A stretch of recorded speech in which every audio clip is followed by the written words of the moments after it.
Assalamu alaikum, this is TSF, and here we are with a review of Harry Potter 20th Anniversary Reunion. And yeah, Mubarak, keeping up with tradition, of course, he is Harry Potter, but a variant of Harry Potter who ended up in Hufflepuff. So before you guys start flaming us that we don't know our stuff, this is a variant kind of situation, okay? So don't flame us just yet. So just to start things off, I mean, this was a rush of nostalgia if you think about it. Like, I mean, just to see them all this grown up, and particularly for me, the most heartwarming slash heart wrenching moment was just to see Robbie Coltrane, who is Hagrid, and just to see him this old and just this, you feel the age catching up to the guy, and you're just like, damn, man, it kind of sucks to see him. And then of course, there was this moment where he says, like, in 50 years' time, Hagrid will be here, and I might not be here, and I'm like, that day is just gonna suck.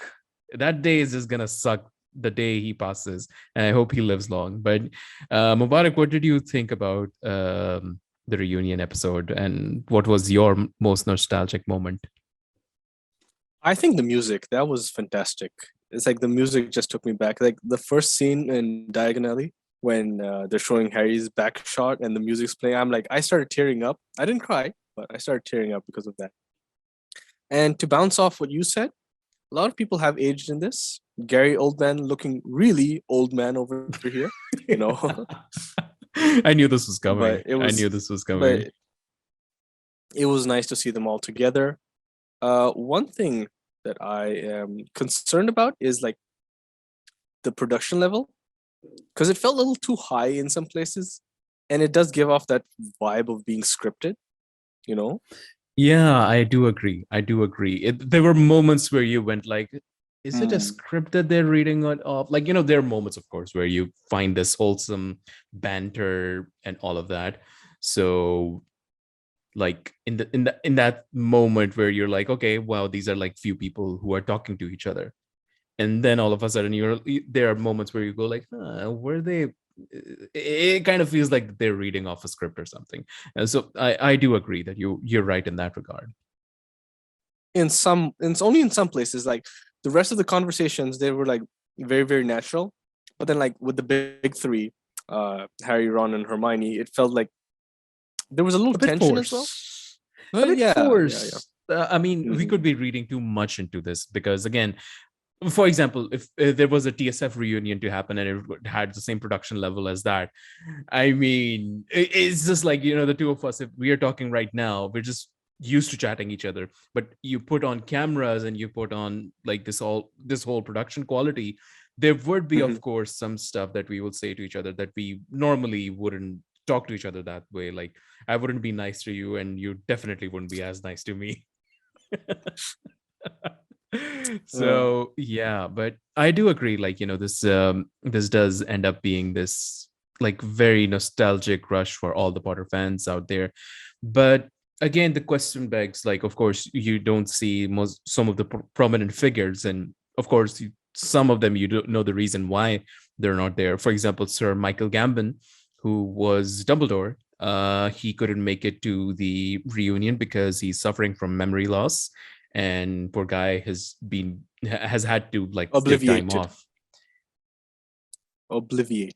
I believe that Too is the soon. term. Too Soon. soon. Too soon. Good lord. But Dame Maggie Smith, of course, I was looking forward to seeing her in the reunion, but of course it makes sense because Corona and everything, so she wants to be careful. Julie Walters, who is Mrs. Weasley, she's Hmm. currently fighting cancer as well, so probably she might not have come as well. So I mean, you have these notable faces missing, and then there are people who have like passed on as well, like Alan Alan Rickman Rickman. and Yeah. Alan Rickman. Like, damn, I really wish he could have been alive just to see this, and like Mm. like he could have just come on the camera and gone like, turn page 394, and that's it. That would have been it. That would have been completely it for us. So, but Mubarak, also another question I want to bounce off you that you've seen the Friends reunion. I personally haven't seen that reunion happen. So, how does it compare to the Harry Potter reunion? And does it like, is it something? Is it a thing that you foresee that's going to become a natural, like a normal thing for reunions to happen? Let's take this step by step. The Friends reunion was basically six cast members, and you only have a few set pieces because the whole 10 seasons of that show took place on three main sets, right? You have one apartment, you have the apartment across the hallway, and then you have the coffee shop. With the Harry Potter reunion, you have massive amounts of set pieces. You have the castle, and then within the castle itself, you have the common rooms, you have the Great Hall, you have a lot of places, you have the Quidditch pitch. So this is like the next step forward, like, in a way, but then it loses that element of that human Naturalness element or to it, that the exactly the genuine. naturalness. Mm. I Like agree. on the Friends one, it was a conversation, right? The six of them reminiscing.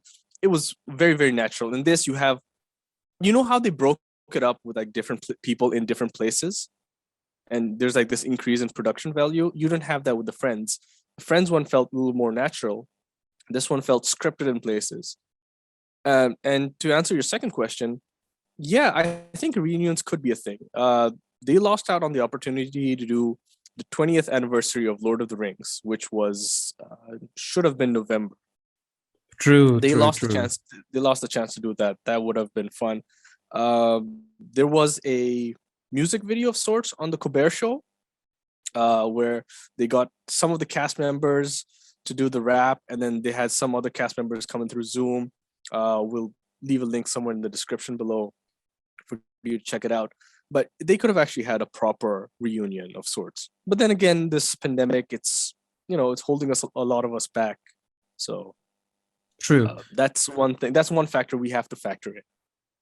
Yeah. Yeah, that's true. And what's more is like, these reunions would while they carry nostalgic elements, of course, but these reunions also can be a very, very good opportunity for you to market other products. Like of course, Friends is already finished, but we're not done with the Harry Potter world yet. I mean, you have the game coming out, Hogwarts Legacy.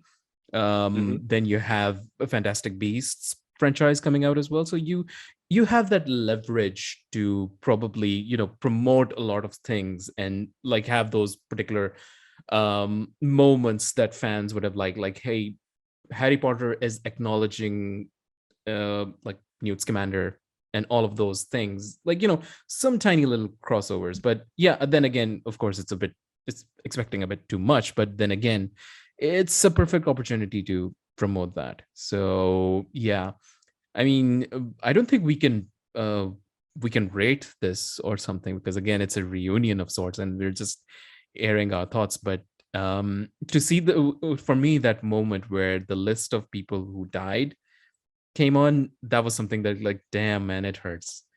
It hurts. Like Alan Rickman. There's so many names. There's just so many names that are there that you just feel Too a many. lot. Too many. It's like when I saw that list, I'm like, oh my god, so That, many that's people on this list. and It was that's just how I knew scary. like and that's how I got to know like Cornelius Fudge's actor. He also passed away. You have Narcissa Malfoy's actress, who also passed away, Helen McCrory, I think that's the name. Mhm. And then of course you see people who are very old now, like even like Helena Bonham Carter. She looks very old. Gary Oldman, like I said, he actually looks Old old. man. Old man. So it kind of is like bittersweet if you think about it at the end. Like, these guys are aging, and the torch is passed and everything. And there would be a moment, of course, where Robbie Coltrane wouldn't be there with us. And probably the Fantastic Beasts franchise will bring in Hagrid because, of course, there's no Fantastic Beasts caretaker more than Hagrid himself. So who knows if that moment is going to come. But so we leave you with our thoughts on this. We hope you enjoyed this reunion as much as we did. And like, share, and subscribe to our channel. Stay safe. and we'll see you in another review. Take care. Bye.